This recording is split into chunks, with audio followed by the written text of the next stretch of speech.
来继续来看桃园机场的外口，昨深夜传出着庆声。航警局咧执行着勤务的时阵，要临检一台违停的租赁车，这车顶阁有俊厚的塑胶味。结果这驾驶无爱互临检，阁来冲撞着警车逃走。原经是连开13寸，也是去互走去。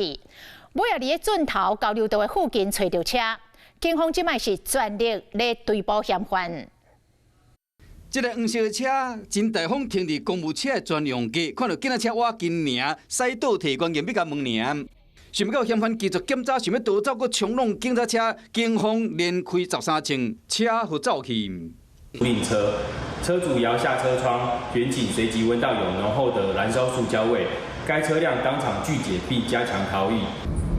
掉碎的车就是这台倒边后壁拢是称子空。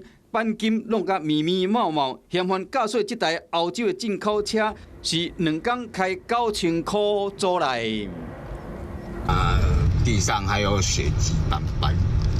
现场村警察车也有被弄掉的汽车，代志发生伫个昨暝10点外，原警头一摆发现嫌犯违停伫航站北路上，警方有闻到塑胶味，想要甲查落来问回走去，等到13分钟后，又搁看到伊停伫公务车架。 落车要甲问回冲浪，虽连开13枪，嫌犯指向驶上高速公路，后来伫准头交流道附近发现这台车，抑过无看到人。嫌犯车辆我们目前还在清查当中，同仁大胆来用枪，那现场并没有同仁做伤亡。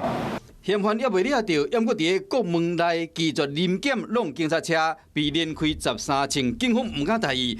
桃园机场为今日即开始，每小时会加8个警察加强巡逻，将要全力追捕嫌犯。 嗨，大家好，我是颖彤。想要来抢先掌握最及时的新闻资讯吗？赶快订阅、按赞、开启小铃铛，锁定华视新闻的 YouTube 频道。